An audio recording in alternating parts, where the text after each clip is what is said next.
यही चल रहा था। हे मैत्रेय, अनेक प्रकार के शास्त्रों में वाक्य लिखे हैं। किसी जगह में ज्ञान कांड पहले लिखा है, कर्म उपासना पीछे लिखी है। किसी जगह में उपासना पहले लिखी है, कर्म ज्ञान पीछे लिखे हैं। किसी जगह में कर्म पहले लिखे हैं, उपासना ज्ञान पीछे लिखे हैं। तात्पर्य यह है कि किसी जगह में पहले कर्म, पुनः उपासना, पुनः ज्ञान क्रम से लिखे हैं और किसी जगह में आक्रम भी लिखे हैं। अब हम अपना देखें, हमारा कैसे चल रहा है? पहले कर्म उपासना और ज्ञान। कर्म नहीं, पहले ज्ञान मिला है, पहले ज्ञान मिला है, बाद में माला उठाई है आप लोगों ने। कर्म पहले करके नहीं आए। देखो पहले ज्ञान लिए, तभी माला उठाई। पहले आंटी जी कब से मिले हैं, माता जी कब से मिले हैं? पहले तो ज्ञान पे रहे हो ना आप लोग सारे, है ना। बाद में बापूजी मिले, दीक्षा बाद में हुई, माला बाद में उठाई, बाद में उठाई है ना, है ना। पर हमें वही है ना, पर तीनों रहते हैं अपना, मतलब रिवीजन तो करनी है ना। चाहे पहले हमारा वो क्लियर है, हम सीधा ज्ञान की क्लास में आ गए, पर रिवीजन तो करनी है। रिवीजन करने के लिए बाद में माला उठाई है ना, तब जाके ये तीनों लेवल हमारे क्लियर हुए, तब जाके हम बाहर निकले ना। अब वही बात कह रही हैं कि किसी में पहले तो किसी में बाद में, पर करना क्लियर पड़ेगा, हाँ करना पड़ेगा वो। पुनः कर्म कांड शास्त्र में अशुभ कर्मों की निवृत्ति करने। अब देखो, अब जब तक यहाँ से निवृत्ति नहीं होती कर्म कांड से, करने वास्ते भयानक वाक्य भी लिखे हैं और शुभ कर्म की प्राप्ति निमित्त रोचक वाक्य भी लिखे हैं, यथार्थ भी लिखे हैं। तैसे उपासना कांड शास्त्र में भी अपनी रुचि अनुसार अशास्त्रीय अनात्म उपासना के निषेध अर्थ भयानक वाक्य भी लिखे हैं। जो जैसा शास्त्र होता है ना, उस शास्त्र के अनुसार बीच में दिया जाता है ना। अगर कर्म कांड वाला शास्त्र है तो जो हमारा आवरण है वो थोड़ा सा होगा, पीछे होगा हटाने का, ज्ञान मार्ग का। पहले तो कर्म कांड का होगा, उपासना का होगा, यही चलेगा। अगर हमारा शास्त्री, जैसे अब हमने ये शास्त्र लिया हुआ है, अब इधर कर्म कांड तो नहीं बता रहे, अब सीधा कहाँ बिठा रहे हैं हमें? ज्ञान पर आवरण को हटा रहे हैं, जो हमारा आवरण आया हुआ है। शास्त्रोक्त उपासना की प्रवृत्ति के अर्थ श्लाघनीय रोचक वाक्य भी लिखे हैं और यथार्थ भी लिखे हैं। ज्ञान कांड शास्त्र में भी ज्ञान के माध्यम से शास्त्र निषिद्ध प्रवृत्ति के निषेधक भयानक वाक्य भी लिखे हैं और ज्ञान विषय प्रवृत्ति निमित्त जीवता ही मुक्त होता है। देखो जो ज्ञान का है ना, उसमें ये कर्म कांड उपासना बिल्कुल थोड़ा थोड़ा ही होगा, या नाम मात्र ही कह दो। ज़्यादा बल किसके ऊपर होगा? ज्ञान के ऊपर, है ना, क्योंकि हम वहीं से ही तो मुक्त होंगे। ज्ञान विषय प्रवृत्ति निमित्त जीवता ही मुक्त होता है, अभी मुक्त होंगे जीवता। हम कहीं मरने के बाद मुक्त हो जाएंगे? नहीं, मुक्त होना है, अभी होना है हमें। इत्यादि रोचक वाक्य भी लिखे हैं तथा निर्विकार निर्विकल्प स्वतः ही यह आत्मा ब्रह्म स्वरूप है इत्यादि यथार्थ वाक्य भी लिखे हैं। देखो दोनों मिलेंगे, रोचक भी यथार्थ भी। अब जैसे प्रहलाद की कथा आई, ध्रुव की कथा आई, है ना, और कथाएं आ रही हैं, रोचक के साथ हमें जोड़कर सीधा वहाँ पर बिठा रही हैं, है ना, मन भी ना भटके और वृत्ति भी जुड़ी रहे अपनी। सारांश यह है कि सर्व शास्त्रों का तात्पर्य परंपरा व साक्षात करके असत जड़ दुख रूप प्रपंच भ्रम की निवृत्ति द्वारा स्वभाव से ही निर्विकार निर्विकल्प कल्पित बंध मोक्ष रहित मैं सतचित आनंद स्वरूप हूँ। अब जब तक हम शास्त्रों में से निकलेंगे नहीं ना, अब जैसे वो कह रहा है, साधक कह रहा है सर्वांगी योग के पहले अध्याय का, है ना, सारे शास्त्र पढ़ के आया हूँ, फिर भी वो नहीं जा रहा, संशय नहीं मिट रहा, है ना, फिर क्या करूँ मैं। अब देखें तो मैत्रेय जी ने भी कितने क्वेश्चन किए थे, मैं ये हूँ कि ये हूँ, ये हूँ कि ये हूँ, है ना। अब ये सारा कुछ पढ़ के आए, संशय निवृत्त नहीं हुआ, फिर उसके बाद जो हमें ज्ञान मिलेगा, क्योंकि वहाँ पे तो निवृत्ति हुई नहीं हमारी, भटक भटक कर रहे हैं, तो अब यहीं पर रुकेंगे और कोई रास्ता नहीं है ना। अब यहाँ रुके, अगर यहाँ निवृत्ति हो रही है हमारी, तो हमें तो वही चाहिए जहाँ हमारी निवृत्ति हो। जहाँ निवृत्ति होगी हम वहाँ रुक जाएंगे, हम वहाँ जुड़ जाएंगे। तभी वो कह रही है जो अपना है ना सच्चित आनंद स्वरूप है, वो निर्विकल्प है, बंध मोक्ष से रहित है, सच्चित आनंद है, इस निश्चय से बोधन करने में है। अब सच्चित आनंद किसने तो देखा नहीं, निर्विकल्प क्या बुलायो मेरे को पता है नहीं, है ना, खाली शब्दों के अर्थ ही ले रही हैं, उसको तो नहीं देखा, ऐसे कोई वस्तु तो नहीं है सामने, पदार्थ तो नहीं है। तो ये क्या है, एक निश्चय है। ये निश्चय जब तक हम नहीं करते, दृढ़ता वाला निश्चय नहीं आता, तब तक हमारी वो स्थिति नहीं बन सकती। अनडिठा पिए को पिया है, उसी को मिलना है, तो कैसे मिलेंगे, वो हम अपनी दिमाग में अपनी इमेज बना के मिलेंगे।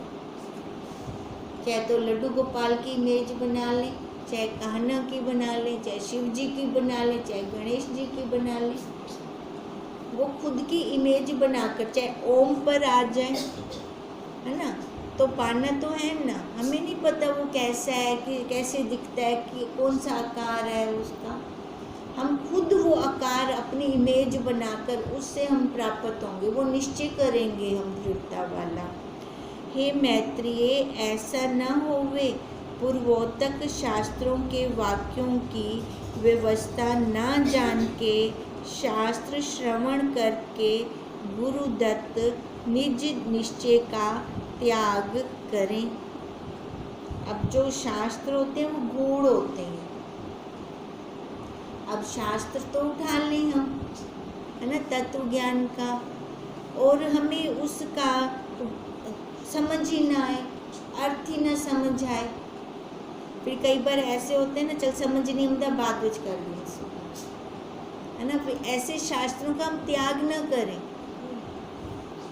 वही धीर बुद्धिमान बली है, जो शरीर पात होए तो होए, परंतु निश्चय का त्याग ना करे। अब अपने आप से शास्त्र समझ नहीं आ रहे, हमने फिर शास्त्रों का त्याग नहीं करना, फिर हमने क्या करना है, गुरु की खोज करनी है, जो हमें ये शास्त्र समझा सके, है ना, वो तत्वज्ञ गुरुदेव की हमने, जैसे हमने की, है ना, हमने भी तो खोज की है ना अपने गुरुदेव की, ऐसे हम खोज करेंगे, पर अपने निश्चय से नहीं हटना। कह रहे निश्चय इतना दृढ़ हो, शरीर जाए तो जाए, पर जो मैंने निश्चय किया है वो नहीं छोड़ना हमने। शरीर पात होए तो होए, परंतु निश्चय का त्याग ना करें, क्योंकि अनित्य शरीर को तो गिरना ही है, चाहे वो सत्संग हमें कहीं जंगलों में क्यों ना मिले, है ना। अब पहले गुरु इतने आसानी से तो नहीं मिलते थे, 7 दिन एक एक दरवाजे पर खड़ा रखते थे। उसके बाद जाकर वो ये ब्रह्म विद्या गूढ़ ज्ञान देते थे। कहते ऐसे में शरीर कभी भूखा भी रह सकता है, प्राणों को ना मिले कोई अंजल, ऐसी व्यवस्था भी हो सकती है। अभी वो इतनी दूर है, हमारे पास कोई व्यवस्था ना हो तो शरीर जाता है तो जाए, पर हमने संतों का संग करना ही है, इतनी दृढ़ता होनी चाहिए अपने अंदर। क्यों? क्योंकि ये अनित्य शरीर तो वैसे भी जा रहा है। हे मैत्रेय, आप सर्व सहित को सच्चित आनंद जानना यही मुक्ति है, और आपको सच्चित आनंद जानना अपने से मन आदि नाम रूप जगत भिन्न जानकर तीन में अहंकार करना यही बंधन है। बंधन क्या है? अपने हाँ, अपने से अलग है ना, जान कर भी अलग, अपने तो अलग मानी बैठे ना। वो तो कहते हैं आप सहित सर्व, सर्व गोविंद वही है, वही सच्चिदानंद है। पर मैं अपने आप को तो जानूं पर सामने ना जानूं, तो ये तो बंधन का कारण है। निर्भय होना तिसको कठिन है, वो मुक्त नहीं हो सकता। हे मैत्रेय, यह जगत स्वप्न के समान मिथ्या है और तू सत्य स्वरूप है। जितना कुछ इन आंखों से देख रहे हैं मिथ्या है ना। दिखने वाला जितना भी पदार्थ है वो मिथ्या है, झूठ है, असत्य है। तो सत्य कौन है? हाँ, जो इनको जन्मा रहा है वही सत्य है, और वो सत्य मैं हूँ। जिसको आपको शरीर मानना है तिसको नरक से निकालना कठिन है। जिसने अपने आप को शरीर मान रखा है उसको हम निकाल नहीं सकते नरक से, क्योंकि रुधिर मांस अस्थि मज्जा मल मूत्र रूप इस शरीर के अभिमान को ही नरक कहते हैं। शरीर ते बैठे तो नरक है ना, अगो ब्याह के नरक चाहिए। यहीं पर ही तो राग द्वेष आता है, शरीर पर बैठ के ही मेरा तेरा आता है, दुख सुख लगता है, अच्छा बुरा लगता है, अनुकूल प्रतिकूल लग रहा है, ये शरीर पे बैठ के लगेगा। तो ये नरक ही तो है, फिर अंदर वो जलता रहेगा। सर्व मलिन वस्तु का यह शरीर मंदिर नरक है। जिस काया से हेत वही नरक है। कहते हैं जिस काया से हेत, अब अगर शरीर से प्यार है तो वो नरक है। हे मैत्रेय, तू अपनी चाहना से मलिन देह अभिमान रूपी महान अंधकूप में पड़ा है। वो क्या कह रहे हैं? हम अपनी चाहना से पड़े हैं। अब कह तो दिया गुरुदेव ने, अरे तू ब्रह्म है। तो मैं ब्रह्म का अर्थ भी समझिया कि शरीर को दे नाल चिपक के ब्रह्म। हाँ, अगर शरीर को साथ जोड़ के कर रही हूँ तो मैं उस अंधकूप से बाहर ही नहीं निकल सकती। जब ये शरीर का त्याग करूँगी, त्याग ये नहीं चाकू से या तलवार से इसके कट कट कट कट कर दूँ, ऐसा नहीं, इसके होते हुए इसका त्याग हो, जिसको हम त्याग का त्याग कहते हैं।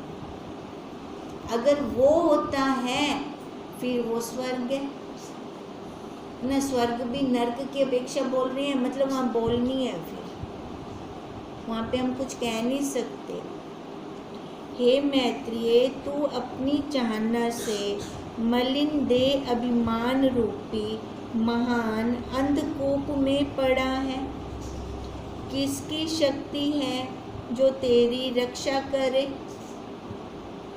इसलिए इस असार शरीर की प्रीति का त्याग कर। देखो, अगर हम खुद उस नरक में पड़े हैं ना, तो कोई हमें निकाल नहीं सकता जब तक मेरी खुद की इच्छा ना हो। जब मैं खुद स्वयं निकलना चाहूँगी, है ना, तब मैं निकल सकती हूँ। नहीं तो ऐसे कोई मेरे को निकाल सकता है? अगर कोई कट भी वैसे मैं बुलाओ थी मन बासा, क्यों? क्योंकि मेरी इच्छा ही नहीं हो रही वहाँ से निकलने की। इसलिए इस असार शरीर की प्रीति का त्याग कर शरीर अभिमान ही आवागमन का बीज है।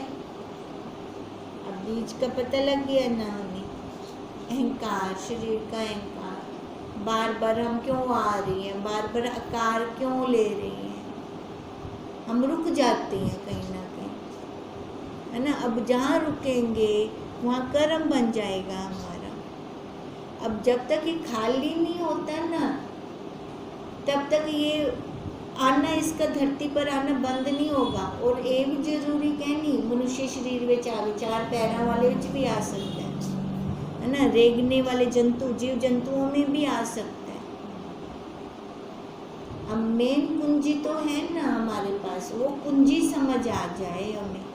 तभी कहा ये जब तक शरीर अभिमान नहीं खत्म होता तब तक ये बीज नहीं जाएगा, पड़ा रहेगा वो बीज शरीर का।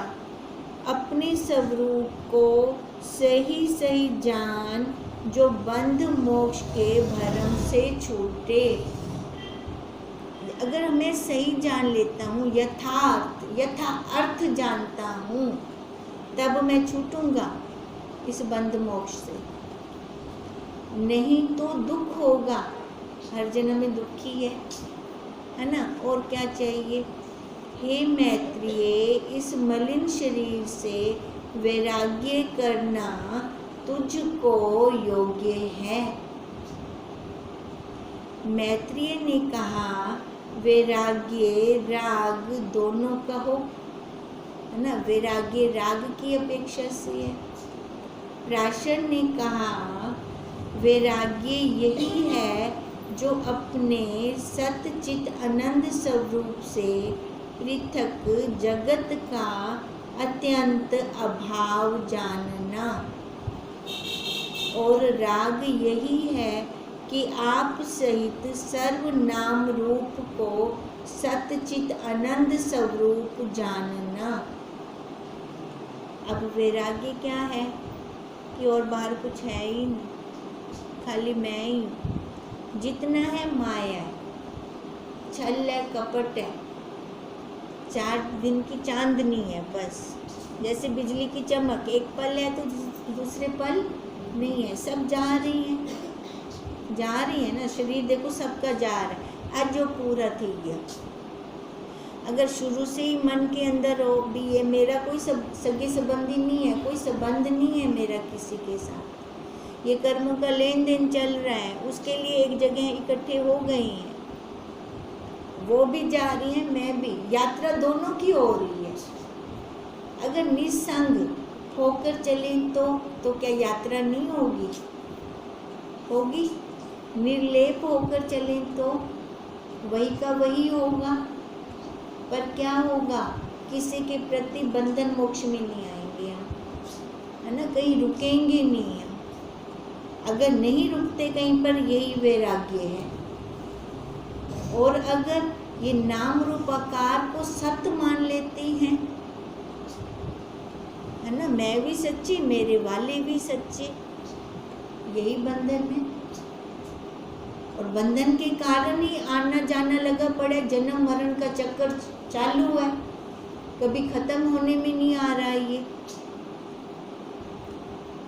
आप सहित सर्व नाम रूप को सच्चित अनंत स्वरूप जानना व असत जड़ दुख में नाम रूप जगत की भावना त्याग के निज आत्मा में भावना करना, यही राग है।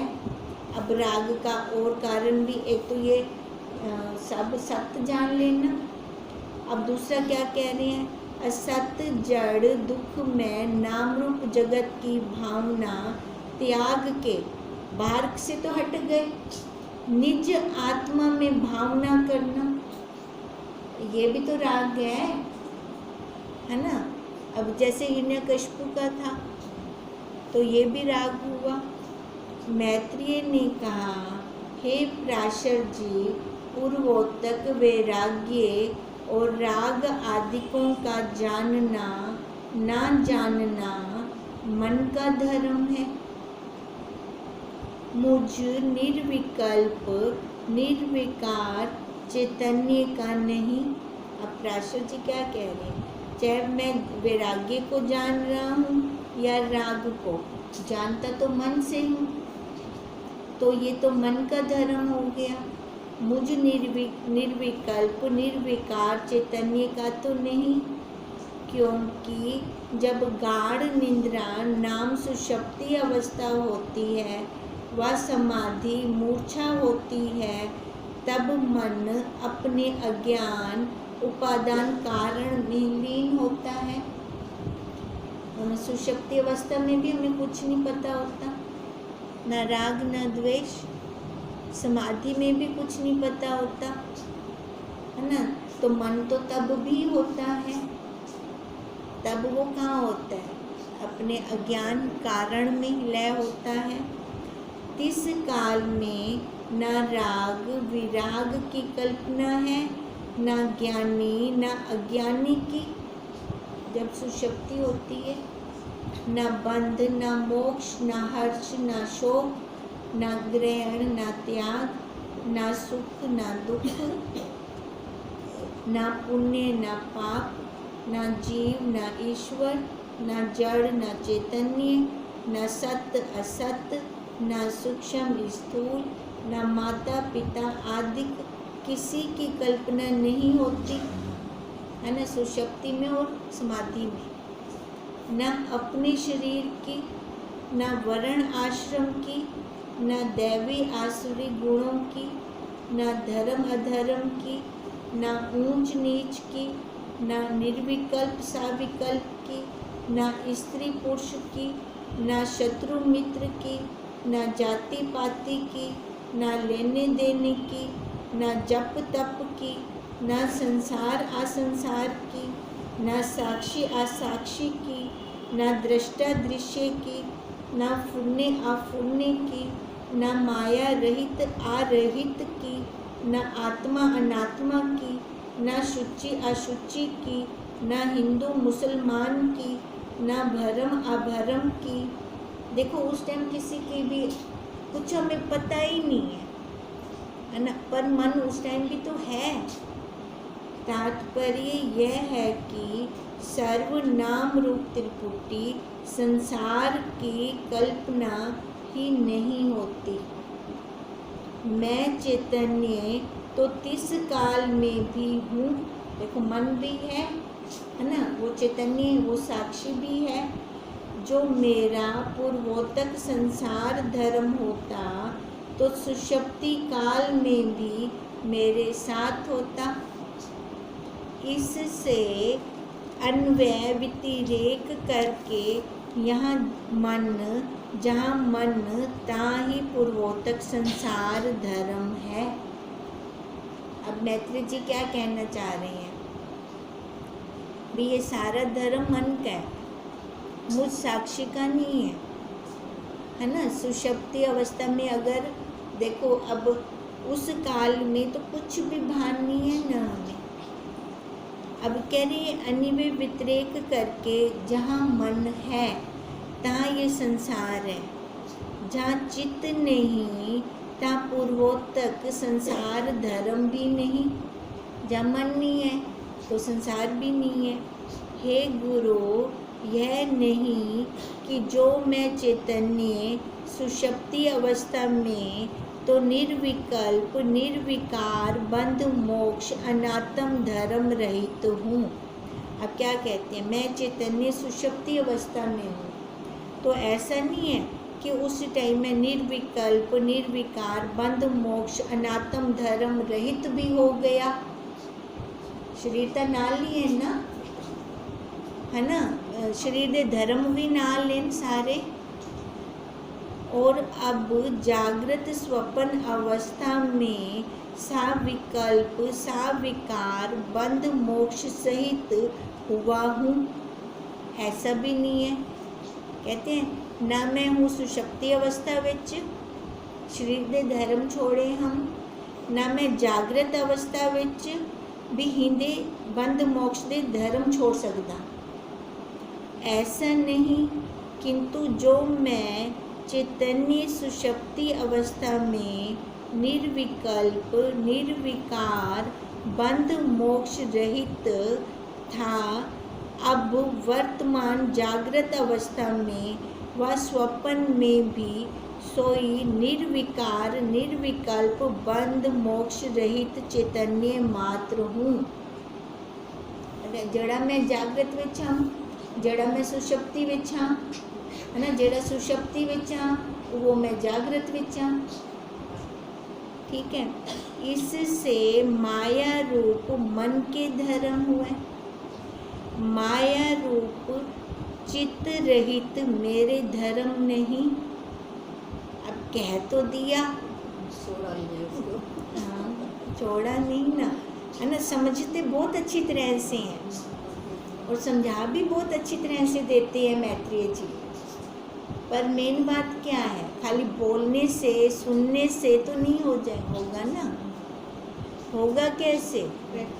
जब अपनी दृढ़ता होगी, नहीं भाई मैं तो इयो हाँ। अगर यह दृढ़ता होंगी तब बंध मोक्ष क्या है ये प्रश्न ना आता। मैत्रेय जी ने किया ना ये प्रश्न कि बंध मोक्ष क्या है बताओ। अगर इतना एक्सप्लेन तो बहुत अच्छे से कर दिया। अब वो अगर दृढ़ता होती तो प्रश्न ही ना बनता। जैसे अब ये मैत्रेय जी बोल रहे हैं, जैसे राजा के निवास के 4 स्थान होते हैं, एक बार कचहरी का स्थान होता है, एक मध्य में अपने माता पिता भ्राता आदि नज़दीकी संबंधियों सहित खान पान आदि सहित बैठने का स्थान होता है, और तीसरा एक ही अपनी स्त्री के स्थान हास्य विलास करने का अंतःपुर एकांत स्थान होता है। अब वो क्या बताना चाह रहे हैं?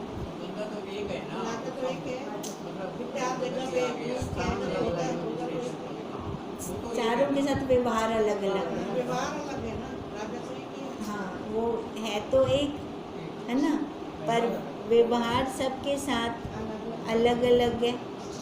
अब वो ये बताना चाह रहे हैं, हूँ तो वो मैं साक्षी, है ना। व्यवहार अपने अलग अलग थिंदे पिंदा बुला क्या है,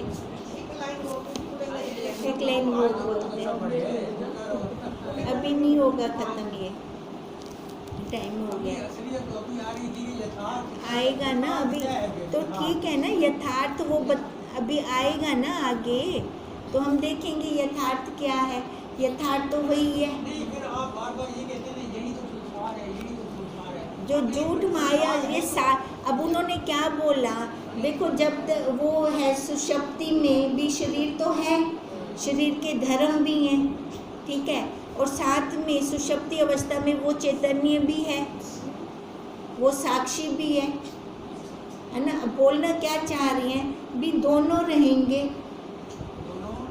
दोनों रहेंगे, दोनों रहेंगे, दोनों के रहते हुए हमें निकलना है। नहीं है, दोनों है। अब बताओ ना, आखिरी वाक्य वहाँ जो है तो रह गया ना, मतलब दो चीज अपने एक दिखे दो दिखे, ये अपनी दृढ़ता है, अपनी बुद्धि की दृढ़ता है ना। दो होते हुए हम एक को देख रहे हैं कि नहीं देख रहे, ये हमारा काम है, बताने का काम नहीं है ये। हाँ तो वो हमारा काम है। हाँ बिल्कुल उतना दिखेगा। अब हम कहें कि वैराग्य, वैराग्य क्या, अब वैराग्य को कोई एक्सप्लेन नहीं कर सकता। हाँ वैराग्य वो जब तक खुद को नहीं होता तब तक हो ही नहीं सकता वैराग्य, है ना। हम ऐसे नहीं कह सकते, ऐसे हम पढ़ देंगे, है ना, उपदेश हो जाएगा, पर वैराग्य कैसे होगा? और तो अपने आप को ठोकर लगती है ता बंदे वैराग्य थींदा है। जब तक अपने आप को ठोकर नहीं लगती ना वो वैराग्य भी कहनी थींदा बोला, खाली बोलने मात्र होता है वो। फिर जब तक वैराग्य नहीं आएगा हम छूट नहीं सकते। असलियत है हमारी ये। ओ